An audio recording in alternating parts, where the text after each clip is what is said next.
And before we discuss it in more detail, can you tell us, Hannah, more about your journey? Because as we just discussed before the recording, you moved to different country, kind of across the whole world.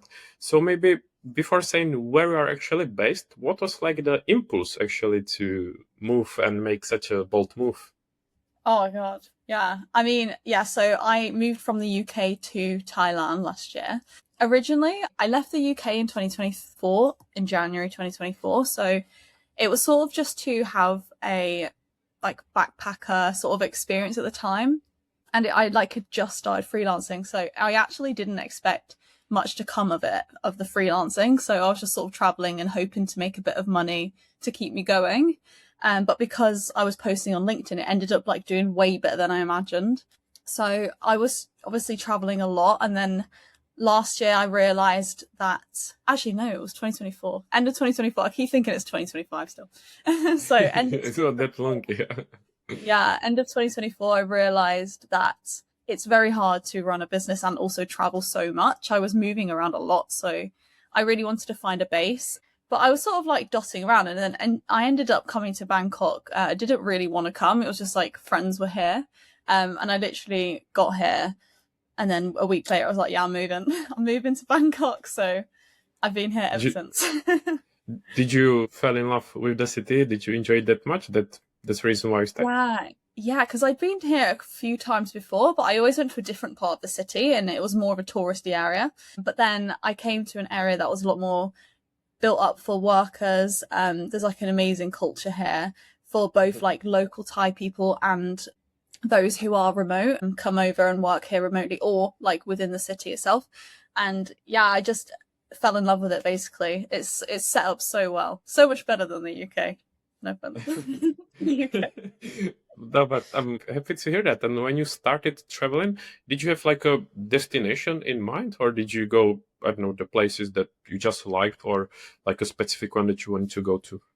Yeah, I originally wanted to move to Australia because obviously I started freelancing, but as I said, I didn't imagine it was actually gonna like work out as well as it did. So my plan was to use the freelancing to keep me going for a while around Southeast Asia and eventually go to Australia on a working holiday visa and find a job there and stay there.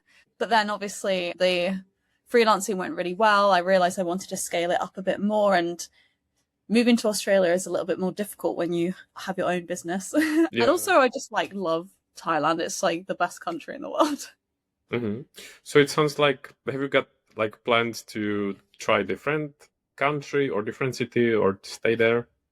Do you know what? I would love to experience other countries, but I can't imagine myself at the moment living anywhere else. I would be happy if I lived here for the rest of my life, and I've never felt like that before. Like I always knew from a really young age that I was destined to leave the UK. So no, I'm very happy with where I am, but I'm open to other places for sure. Yep, of course. I'm happy to hear that you like it. And what was like, even if we go more into the past, was it like the moment or motivation that you decided? Because it's like a big decision to travel the world, especially so far away, because it's not obviously just Europe, but even further. Was there like a specific moment or something you always wanted to try? Yeah, I mean, like I always had that like desire to do that in me. Like I always had a desire for entrepreneurship and like travel. But I come from a really like working class background, so I never really had the means to do any of those things. And then like I was working full time in London at the time, and I won't get into it, but I went through like a bit of a personal thing in 2023, which was like my push to be like, you know what, like I might as well just like go after things I really want. Like, what's the point in wasting time? Like, I knew I wanted to do it. I was just scared. So I was like, you know what? I need to just like get over that hurdle and go for it. Mhm. And that's really like the pivotal point in my life where I started to take myself and my own dreams seriously, which is something I talk about a lot actually online is that idea of taking like your own dreams seriously. I I agree, and especially that first step is scary. It's obviously a step out of the comfort zone, but then looking Yeah, back, you are grateful that you did it. 100%. Yeah. Best thing I ever did. What did you then feel like once you moved out? What was like kind of the first experience, whether experiencing foreign cultures or actually being out there, if it was scary, exciting, or kind of mix of everything? Yeah, no, it was such a whirlwind. I feel like so much happened within a short period of time. Like I'd only been traveling, I think, for like 5 months before I like took a little break, went back home before coming back out. But it felt like so much happened in that time. Like I lived so much during those few months. Yeah. And it was a really good push for me because I started traveling on my own. Like I didn't go with anybody else.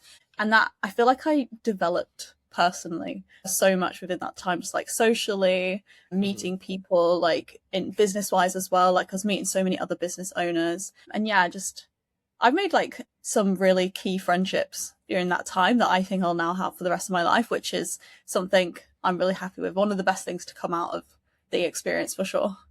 Yeah, yeah. And it's also interesting, for example, something we'll discuss later with LinkedIn, that you connect literally from people from everywhere, which kind of is even funny as we are recording now that we are both in different parts of the world. But for example, thanks to the LinkedIn, it feels like that you know people from every corner from the world, which is cool as hell. Exactly.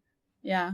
Yeah, so it was really good for that as well, like traveling. It was really nice to like expose myself to so many different cultures, even though I was traveling within a specific country. You're exposed to so many cultures just because the like so many other people are also doing this similar thing to you. Yeah, and it was just an experience I didn't have, like obviously coming from like a working class Midlands town. Like we were all pretty much the same. So Yeah. it was good for that. But I think it's always great to kind of discuss it, or I like to discuss this topic because although I haven't moved in such across the world like you did, but also moved from a country, and it was scary for me too. So I always like to hear perspectives of other people, and also I think that when we discuss this, there are people who might be afraid or scared, but I believe that talking about this it just may inspire some other people and show that it's possible no matter where you come from and no matter, for example, how far you want to move to. So I'm Yeah, happy to hear about your story. yeah, I agree.